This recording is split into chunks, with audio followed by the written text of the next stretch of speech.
നമ്മൾ ഇന്ന് പഠിക്കാൻ പോകുന്നത് SSLC കെമിസ്ട്രിയിലെ മൂന്നാമത്തെ ചാപ്റ്റർ ആണ് reactivity, series and electro chemistry. അപ്പൊ ഈ ചാപ്റ്ററിലേക്ക് കടക്കുന്നതിന് മുമ്പ് നമുക്ക് ഈ ചാപ്റ്ററിനെ കുറിച്ചൊന്ന് പറയാം. Reactivity, series and electro chemistry ഇതിൽ രണ്ടായിട്ടാണ് ഡിവൈഡ് ചെയ്തിരിക്കുന്നത്. ആദ്യം റിയാക്ടിവിറ്റി സീരീസ് ആണ്, ഇലക്ട്രോ കെമിസ്ട്രി ആണ്. ശരിക്കും ഇലക്ട്രോ കെമിസ്ട്രി എന്ന് പറയുന്നത് കെമിസ്ട്രിയുടെ ഒരു വലിയ ബ്രാഞ്ച് ആണ്. അപ്പൊ ഇതിനെ രണ്ട് സെക്ഷൻ ആയിട്ടാണ് സത്യം പറഞ്ഞ ഈ ചാപ്റ്റർ ഡിവൈഡ് ചെയ്തിരിക്കുന്നത്. ഇലക്ട്രോ കെമിസ്ട്രിയിലേക്ക് നമുക്ക് റിയാക്ടിവിറ്റി സീരീസ് കഴിഞ്ഞിട്ട് പോവാം. അപ്പൊ നമുക്ക് ആദ്യം റിയാക്ടിവിറ്റി സീരീസിനെ കുറിച്ച് പറയാം. എന്താണ് റിയാക്ടിവിറ്റി സീരീസ്? റിയാക്ടിവിറ്റി എന്ന് പറഞ്ഞാൽ എന്താണ്? റിയാക്ഷൻ അല്ലെ. അപ്പൊ റിയാക്ഷനെയാണ് റിയാക്ടിവിറ്റി എന്ന് പറയാം. ഓരോ വിവിധ തരം മെറ്റൽസ് പല പല വസ്തുക്കളുമായിട്ട് എങ്ങനെ റിയാക്ട് ചെയ്യുന്നു എന്നാണ് റിയാക്ടിവിറ്റി എന്നതുകൊണ്ട് ഉദ്ദേശിക്കുന്നത്. ഫോർ എക്സാമ്പിൾ, മെറ്റൽസ് ഒക്കെ വാട്ടറുമായിട്ടും എയറുമായിട്ടും ഒക്കെ റിയാക്ട് ചെയ്യുന്നുണ്ട്. ആസിഡ്സുമായിട്ട്, ആൽക്കലീസുമായിട്ടും ഒക്കെ റിയാക്ട് ചെയ്യാൻ മെറ്റൽസിന് കഴിവുണ്ട്. നമ്മളിവിടെ പഠിക്കുന്നത് വാട്ടറുമായിട്ടും എയറുമായിട്ടും അതുപോലെ ആസിഡുമായിട്ടും ഒക്കെ റിയാക്ഷൻസ് നമ്മൾ പഠിക്കുന്നുണ്ട്. ചാപ്റ്ററിന്റെ തുടക്കത്തിലുള്ള ടോപ്പിക് തന്നെ അതാണ്, reaction of metals with water. അപ്പൊ നമുക്ക് അതിലേക്ക് പോകാം. എങ്ങനെയാണ് വാട്ടറുമായിട്ട് പലതരത്തിലുള്ള മെറ്റൽസ് റിയാക്ട് ചെയ്യുന്നത് എന്നാണ് നമ്മൾ ആദ്യമായിട്ട് പറയുന്നത്. അപ്പൊ ആദ്യത്തെ ടോപ്പിക്കാണ് reaction of metals with water.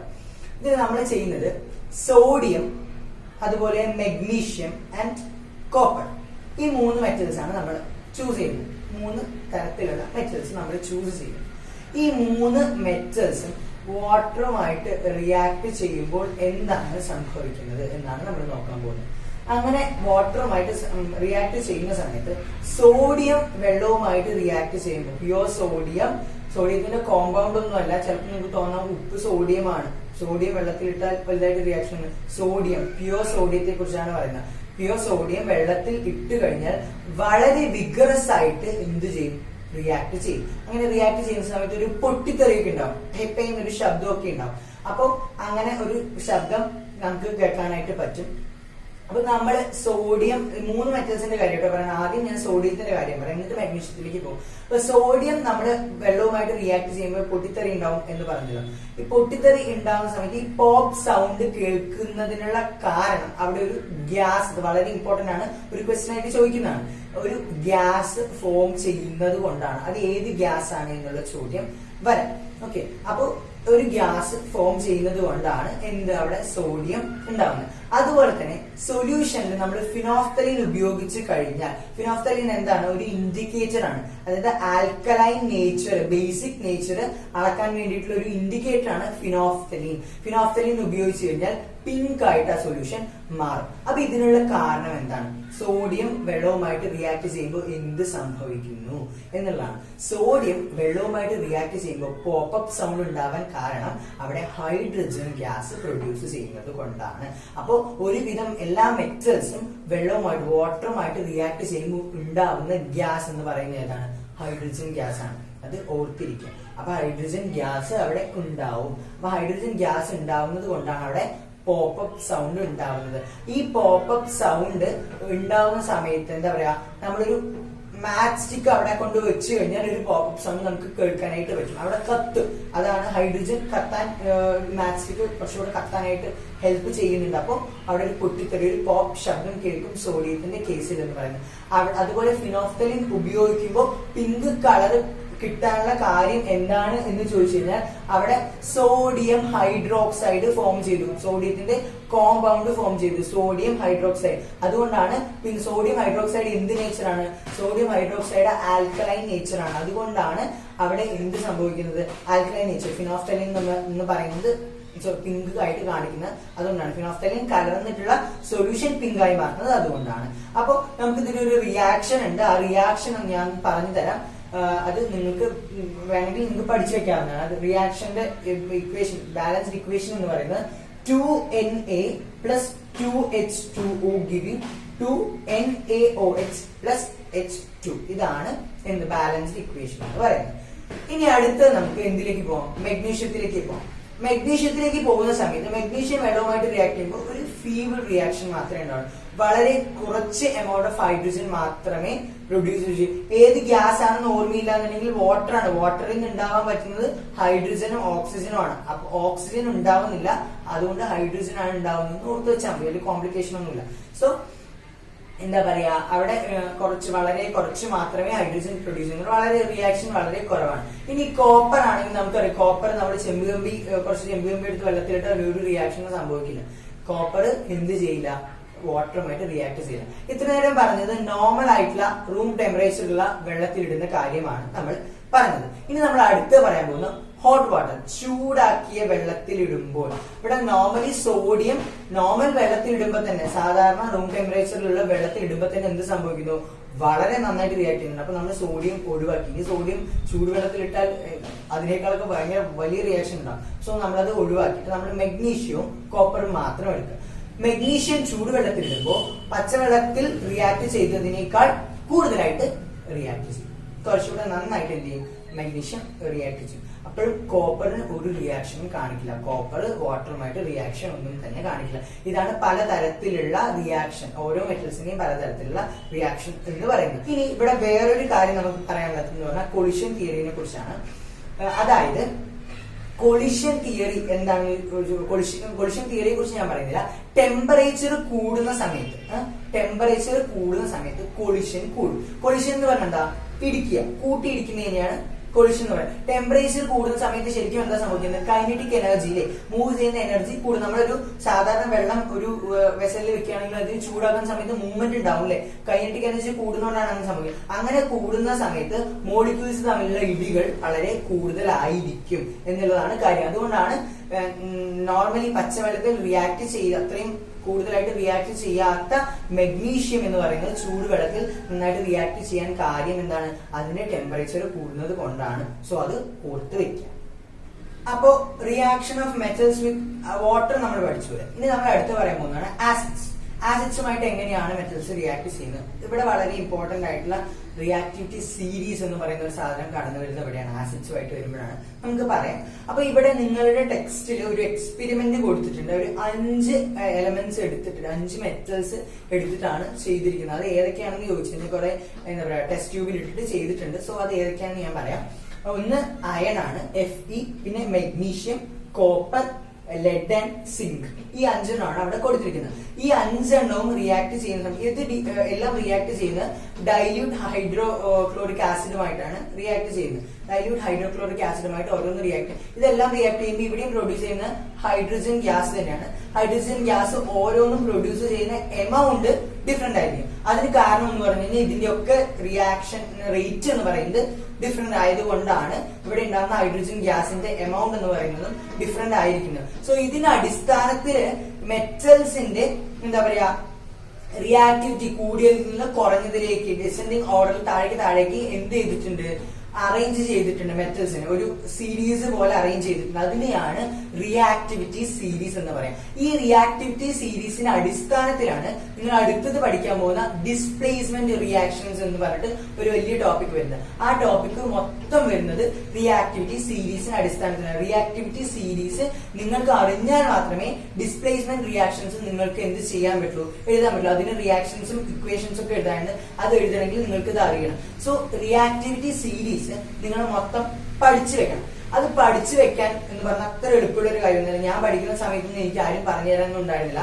So ഞാൻ നിങ്ങൾക്ക് വേണ്ടിയിട്ട് ഒരു കോഡ് ഉണ്ടാക്കിയിട്ടുണ്ട്. ആ കോഡ് ഉപയോഗിച്ച് നിങ്ങൾക്ക് പഠിക്കാം. അല്ലെങ്കിൽ നിങ്ങൾക്ക് വേറെ കോഡ് ഉണ്ടാക്കാൻ നിങ്ങൾക്ക് കൺവീനിയന്റ് ആയിട്ട് നിങ്ങൾക്ക് കോഡ് ഉണ്ടാക്കാൻ പറ്റുമെങ്കിൽ നിങ്ങൾ എന്ത് ചെയ്യാം, വേറെ കോഡ് ഉണ്ടാക്കി പഠിക്കാം. ഞാൻ എന്തായാലും ഉണ്ടാക്കിയ കോഡ് പറയാം. അതിൽ ഏറ്റവും മുകളിൽ കിടക്കുന്ന എലമെന്റ് ആണ് ഏറ്റവും റിയാക്ടിവിറ്റി കൂടിയ എലമെന്റ്. അതിന് ഏറ്റവും താഴെ കിടക്കുന്നതാണ് ഏറ്റവും റിയാക്ടിവിറ്റി കുറഞ്ഞ എലമെന്റ്. ഇത് ശരിക്കും കമ്പയർ ചെയ്യുന്ന ഹൈഡ്രജനെ വെച്ചിട്ടാണ്. For the sake of comparison വേണ്ടി ഹൈഡ്രജനെയും റിയാക്ടിവിറ്റി സീരീസിൽ ഉൾപ്പെടുത്തിയിട്ടുണ്ട്. ചിലപ്പോ ഒരു ചോദ്യമായിട്ട് വരാം, ടെക്സ്റ്റിൽ അത് പറയുന്നുണ്ട്, for the sake of comparison ആണെന്ന് പറയുന്നുണ്ട്. സോ നമുക്ക് റിയാക്ടിവിറ്റി സീരീസ് പറയാം. നിങ്ങൾക്ക് ടെക്സ്റ്റിൽ കൊടുത്തിട്ടുണ്ട്, ഒരു ഓറഞ്ച് കളർ ബോക്സിൽ കൊടുത്തിരിക്കുന്നതാണ്. സോ നമുക്ക് നോക്കാം എന്താണ് റിയാക്ടിവിറ്റി സീരീസ് ഞാൻ പറയാം. അതിൽ ആദ്യം വരുന്നതാണ് പൊട്ടാസ്യം. ഏറ്റവും മുകളിൽ കാണുന്ന മെറ്റലാണ് പൊട്ടാസ്യം. ദെൻ സോഡിയം, അടുത്തതാണ് calcium, magnesium, aluminium, zinc, iron, അടുത്ത nickel, tin, lead, hydrogen, copper, silver and gold. ഇങ്ങനെയാണ് വരുന്നത്. സോ ഇത് എങ്ങനെ നമുക്ക് പഠിക്കാം? അപ്പൊ ഇത് എങ്ങനെ പഠിക്കാന്ന് ചോദിച്ചാൽ ഞാനൊരു കോഡ് ഉണ്ടാക്കിയിട്ടുണ്ട്. ഈ കോഡ് നിങ്ങൾക്ക് വേണമെങ്കിൽ നോട്ട് ചെയ്ത് വെക്കാം. Please stop calling me A zebra. I never told loving him could save gold.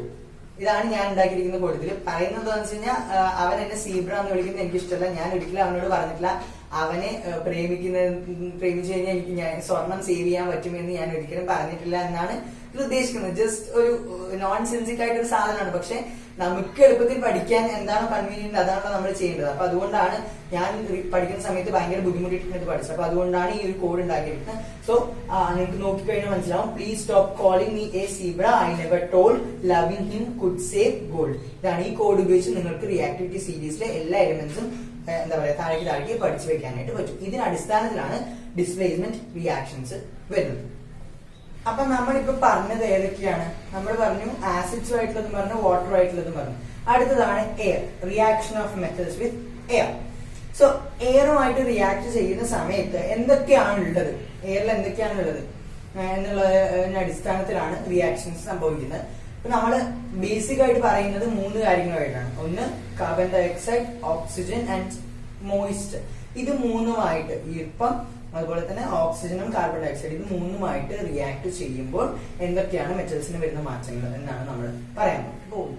അതിനു മുൻപ് ഒരു ക്വസ്റ്റ്യൻ, ഇതിൽ നിന്ന് കാണുന്ന ഒരു ക്വസ്റ്റ്യൻ ആണ് മെറ്റാലിക് ലസ്റ്ററിന്റെ ഒരു ക്വസ്റ്റ്യൻ. എന്താണ് മെറ്റാലിക് ലസ്റ്റർ? അതായത് freshly cut surfaces of metals will have a shining.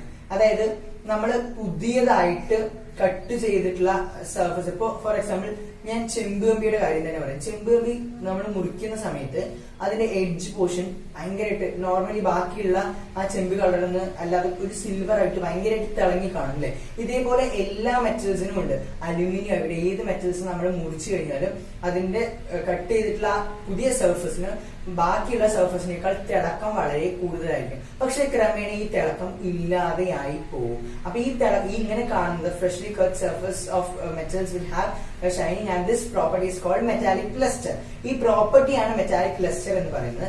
അത് ഫെയ്ഡ് ആവാനുള്ള കാര്യം എന്താണെന്ന് വെച്ച് കഴിഞ്ഞാൽ ആ മെറ്റല് അതിന്റെ അറ്റ്മോസ്ഫിയറുമായിട്ട്, ചുറ്റുമുള്ള അറ്റ്മോസ്ഫിയറുമായിട്ട്, എയറുമായിട്ട് റിയാക്ട് ചെയ്തിട്ട് അതിന്റെ കോമ്പൗണ്ട്സ് ആയിട്ട് മാറും. അതുകൊണ്ടാണ് ആ ലസ്റ്റർ ഇല്ലാതെയായി പോകുന്നത്. ഇത് നമ്മൾ സോഡിയത്തിന്റെ കേസിൽ പറയുന്നുണ്ട്, അതുപോലെ തന്നെ മെഗ്നീഷ്യത്തിന്റെ കേസിൽ ഒക്കെ പറയുന്നുണ്ട്. സോ ഇവിടെ ഒരു ക്വസ്റ്റ്യൻ ചോദിച്ചു കണ്ടിട്ടുള്ളതാണ്, ഫ്രഷ്ലി കട്ട് സർഫസ് ഓഫ് എന്താ പറയുക magnesium ribbon will have a shining and this diminishes by time. കുറച്ച് സമയമാകുമ്പോൾ ഇത് ഇല്ലാതെയായി പോകും. അതിന്റെ കാര്യം എന്താണെന്ന് ചോദിക്കുന്നത്. അത് ഇതേപോലെ റിയാക്ട് ചെയ്ത് magnesium react with air to form compounds. അതുകൊണ്ടാണ് ആ മെറ്റാലിക് ലസ്റ്റർ ഇല്ലാതാവുന്നത്. അതിനൊരു റിയാക്ഷൻ ഉണ്ട്, ഒരു ബാലൻസ്ഡ് ഇക്വേഷൻ ഉണ്ട്. ആ ഇക്വേഷൻ ഞാൻ പറയാം, അത് ഇമ്പോർട്ടന്റ് ആണ്. ഇക്വേഷൻ എന്ന് പറയുന്നത് 2mg plus O2 giving 2mgO. അതായത് 2mg plus O2 giving 2mgO. ഇവിടെ മെഗ്നീഷ്യം ഓക്സിജനുമായിട്ട് റിയാക്ട് ചെയ്തിട്ട് മെഗ്നീഷ്യത്തിന്റെ കോമ്പൗണ്ട് ആയിട്ടുള്ള മെഗ്നീഷ്യം ഓക്സൈഡ് ആയിട്ട് എന്ത് ചെയ്യും, മാറും. അതുകൊണ്ടാണ് ആ ലസ്റ്റർ ഇല്ലാതെയായി പോകുന്നത്. ഇതേപോലെ തന്നെയാണ് അലുമിനിയം. നമ്മൾ അലുമിനിയം പാത്രങ്ങൾ പുതിയതായിട്ട് വാങ്ങിക്കുമ്പോൾ നല്ല കളർ ഉണ്ടാവും, അതേപോലെ കളറെല്ലാം ഡിമിനിഷ് ആയി പോകും. അലുമിനിയത്തിന്റെ റിയാക്ഷൻ അവിടെ അലുമിനിയം ഓക്സൈഡ് ആണ് ഉണ്ടാവുന്നത്. അലുമിനിയത്തിന്റെ റിയാക്ഷൻ ഞാൻ പറയാം. അലുമിനിയത്തിന്റെ റിയാക്ഷൻ എന്ന് പറയുന്നത് 4Al plus 3O2 giving 2Al2O3. ഇവിടെയും അലുമിനിയം ഓക്സിജനുമായിട്ട് റിയാക്ട് ചെയ്തിട്ട് അലുമിനിയം ഓക്സൈഡ് ഉണ്ടാവും. അതുകൊണ്ടാണ് ഇവിടെ അതിന്റെ ലസ്റ്റർ ഇല്ലാതെയായി പോകുന്നത് എന്നുള്ളതാണ്. ഇനി അടുത്തത് ഗോൾഡിന്റെ കാര്യം പറയുകയാണെങ്കിൽ ഗോൾഡ് റിയാക്ട് ചെയ്യുമെന്ന് ചോദിച്ചു കഴിഞ്ഞാൽ വളരെ വളരെ പതുക്കെയാണ്. ഗോൾഡിന്റെ ലസ്റ്റർ ഒന്നും അത്രയും പെട്ടെന്ന് പോകില്ല. നമ്മൾ സ്വർണ്ണം വാങ്ങിച്ചിട്ട് അതിന്റെ തിളക്കം അത്രയും പെട്ടെന്ന് പോകും. അങ്ങനെയാണ് പിന്നെ വാങ്ങിച്ചിരുന്ന കാര്യമില്ലല്ലോ. അത് അത്രയും റിയാക്ഷൻ സത്യം പറഞ്ഞാൽ നോ റിയാക്ഷൻ എന്ന് പറയുന്നത് നെഗ്ലിജിബിൾ ആണ്, കണക്കാക്കേണ്ട കാര്യമേ ഇല്ല. അത്രയും പതുക്കെയാണ് ഇതിന്റെ റിയാക്ഷൻ എന്ന് പറയുന്നത്. സോ നമ്മൾ 3 ടോപ്പിക്സ് പറഞ്ഞു. എന്തൊക്കെയാണ്? Reaction of metals with water, air and acids പറഞ്ഞു. ഇനി കുറച്ച് ക്വസ്റ്റ്യൻസ് ഞാൻ നിങ്ങളുടെ തന്നെ ചോദിക്കുകയാണ്. ഇതിന്റെ ഉത്തരവൊന്നും ഞാൻ പറയുന്നില്ല, കാര്യം ഞാൻ പറഞ്ഞ കാര്യങ്ങളിൽ തന്നെ ഇതിനുള്ള ഉത്തരങ്ങളുണ്ട്. സോ നിങ്ങൾ കണ്ടുപിടിക്കണം. ആദ്യത്തെ ചോദ്യം എന്ന് പറയുന്നത് എക്സാമിന് ചിലപ്പോ ചോദിക്കാൻ ചാൻസ് ഉള്ള ഒരു ക്വസ്റ്റ്യൻ ആണ് കേട്ടോ അത്. ആദ്യത്തെ ചോദ്യം എന്ന് പറയുന്നത് സോഡിയം എന്തുകൊണ്ടാണ് മണ്ണെണ്ണയിൽ ഇട്ട് വെക്കുന്നത്? സോഡിയം എപ്പോഴും മണ്ണെണ്ണയിലാണ് സൂക്ഷിക്കുന്നത്. വളരെ ഇമ്പോർട്ടന്റ് ആയിട്ടുള്ള ക്വസ്റ്റ്യൻ ആണ്, ചോദിച്ചു കണ്ടിട്ടുണ്ട്. എന്തുകൊണ്ടാണ് മണ്ണെണ്ണയിൽ സൂക്ഷിക്കുന്നത്? വേറെ ലിക്വിഡ്സിലൊന്നും അത് സൂക്ഷിക്കാത്തത് എന്തുകൊണ്ടാണ്? ആദ്യമേ ഞാൻ പറഞ്ഞിട്ടുണ്ടായിരുന്നു ഇത്.